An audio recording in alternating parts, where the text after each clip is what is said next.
Long before Meghan Markle ever met Prince Harry, she was already studying power up close. And one of her most important lessons came from a glossy, socially strategic friendship that now feels almost forgotten. Jessica Mulroney. Today, that relationship quietly comes back into focus as Jessica and her ex-husband Ben Mulroney mark what would have been the anniversary of their engagement, a reminder of just how central they once were to Meghan's rise. Meghan met Jessica in Toronto in 2011, just as Suits was giving her visibility but not yet influence. Jessica, on the other hand, had both. She was married to Ben Mulroney, television host, media fixture, and son of a former Canadian Prime Minister. In Toronto society, that surname alone opened doors. Together, they weren't just a couple, they were a brand. Magazines loved them. Sponsors followed them. Their lives were polished, monetized, and endlessly documented. And Meghan was watching. Jessica had mastered something Meghan deeply understood the value of: turning proximity to power into personal leverage. Every detail of Jessica's life, from weddings to workouts, was labeled, tagged, and strategically shared. It wasn't accidental. It was instructional. Physically, the two women looked strikingly alike. Online, they presented intimacy, loyalty, and shared ambition. Matching outfits. Gushing captions. Carefully curated closeness. According to royal insiders, Meghan had a long-standing habit of flattering influential women while absorbing their networks. Fashion designers. Media figures.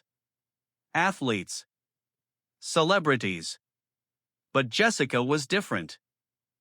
Her success wasn't just individual, it was structural. She had married into political and media capital, and that alliance amplified everything she touched. And it's hard to believe Meghan didn't notice. Because Jessica offered a working blueprint.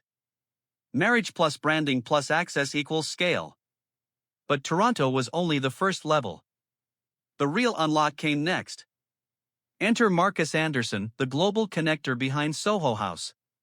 He wasn't famous, but he was everywhere that mattered. With his encyclopedic address book and instinct for social chemistry, Markus became Meghan's guide into rooms she couldn't have accessed alone. Soho House wasn't aristocratic, it was curated. Designers. Consultants.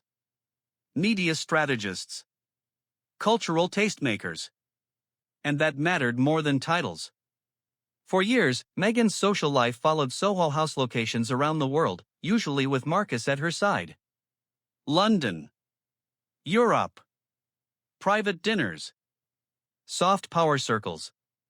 According to royal authors, without Markus and without Soho House, Meghan likely wouldn't have penetrated London's elite social layers at all. And it's widely believed that this is how she ultimately crossed paths with Prince Harry. By the time Meghan began dating him, the Mulroneys were fully embedded. Their children were in the royal wedding. Jessica was at the baby shower. The alliance looked permanent. Until it wasn't. In 2020, Jessica became engulfed in a public controversy tied to the Black Lives Matter movement. Her response implicated Meghan publicly, and that was the moment everything shifted. After that, the friendship vanished. No photos. No mentions. No repair tour. Jessica faded from Meghan's public life completely. But the trajectory had already been set. Jessica Mulroney wasn't the destination. She was the training ground.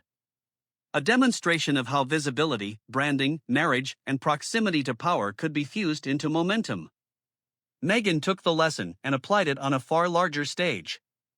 Toronto was practice. London was the prize. And Jessica Mulroney, glossy and strategic, was never the endgame. Just a stepping stone on the way up.